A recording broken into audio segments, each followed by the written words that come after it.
अस्सलाम वालेकुम dear viewers, welcome to Sindhi infotainment. अॼु जी हिन वीडियो में असां ॻाल्हि कंदासीं federal government organisation intelligence bureau में जेके जॉब्स अनाउंस थियूं हुयूं, जिन्हनि जी लास्ट डेट हुई 30 नवंबर, जंहिंजी वीडियो असां पंहिंजे चैनल ते रखी हुई। उन्हनि जी जेको आहे कुझु पोस्ट ते जेको आहे फिजिकल टेस्ट अनाउंस थी चुकी आहे। त हिन वीडियो में असां ॾिसंदासीं उन फिजिकल टेस्ट जे लाइ असां पंहिंजी स्लिप कीअं डाउनलोड कयूं। हीअ जीअं तव्हां ॾिसो था त हिते लिखियलु आहे announcement for physical test, call letter of provisionally eligible candidates for the post of GD general duty BS11 and general duty BS7 जी जेको आहे टेस्ट अनाउंस थी चुको आहे।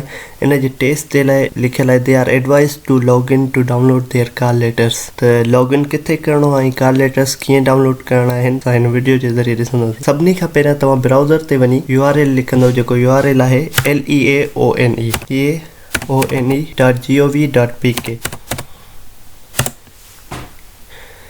जी तव्हां हिते क्लिक कंदव थी तव्हां वटि अनाउंसमेंट साम्हूं अची वेंदी ऐं हिते ॾिसो राइट ते तव्हां वटि लॉगिन जो ऑप्शन आहे। हिते तव्हां लॉगिन कंदा। जी तव्हां लॉगिन कंदा तव्हांखां पंहिंजो CNIC ऐं पासवर्ड घुरंदो। अगरि जेकॾहिं तव्हांखे पंहिंजो पासवर्ड यादि न आहे त तव्हां पंहिंजो CNIC लिखी तव्हां रिकवर पासवर्ड ते क्लिक कंदा त तव्हांजो रिकवर पासवर्ड जे लाइ प्रोसेस स्टार्ट थी वेंदो ऐं तव्हां वटि OTP ईंदी। उहा OTP तव्हांखे हिते क्लिक करणी आहे ऐं पोइ न्यू पासवर्ड क्रिएट करिणो आहे। असां हीअ ॾिसूं था स्लिप डाउनलोड कीअं कजे। तव्हां पंहिंजो CNIC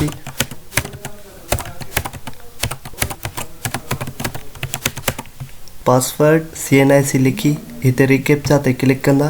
जीअं ई तव्हां सबमिट कंदा तव्हां वटि जेको आहे तव्हांजी अप्लाइड जॉब्स जी डिटेल अची वेंदी हीअ सभिनी ते। ऐं हीअ ॾिसो स्टेटस सबमिटेड आहे। जंहिंजो सबमिटेड आहे उन्हनि जी अञा टेस्ट अनाउंस न थी आहे। जंहिंजो स्टेटस फिजिकल टेस्ट आहे उन्हनि जो फिजिकल टेस्ट जेको आहे अनाउंस थी वियूं आहिनि ऐं हिते येलो टिक आहे। त हिते ई असां क्लिक कंदासीं। जीअं ई असां क्लिक कंदासीं त असां वटि डिटेल अची वेंदी उन जॉब जी ऐं रोल नंबर अची वेंदो, फिजिकल टेस्ट डेट जो फिजिकल टेस्ट टाइम अची वेंदो ऐं फिजिकल जंहिं सेंटर जे लाइ अप्लाई कयो हूंदो त उनखे उन सेंटर ते वञिणो पवंदो। मां हैदराबाद में अप्लाई कयो त मुंहिंजो हैदराबाद सेंटर आहे। जंहिं कराची लाइ अप्लाई कयो उन्हनि जो कराची सेंटर हूंदो। त हिते असां प्रिंट रोल नंबर स्लिप कंदासीं। जीअं ई प्रिंट रोल नंबर स्लिप कंदासीं तीअं असां वटि स्लिप जी डिटेल अची वेंदी ऐं असांखे इहा स्लिप प्रिंट करे ऐं टेस्ट डेट ते टेस्ट जे ॾींहुं खणी वञणी आहे। जीअं ई तव्हां हिनखे प्रिंट कराईंदा त हीअ तव्हां वटि स्लिप जे फॉर्मेट में अची वेंदी। हीअ ॾिसो प्रिंट कराईसीं त कॉल लेटर स्लिप जे फॉर्मेट में अची वेंदो। अगरि जेकॾहिं तव्हांखे वेबसाइट जो URL नथो मिले त असां पंहिंजी डिस्क्रिप्शन लिंक में वेबसाइट जो URL रखी छॾियो आहे। तव्हां उतां बि वञी करे पंहिंजी स्लिप डाउनलोड करे सघो था। उमेद था कयूं तव्हांखे सम्झ में अची वियो हूंदो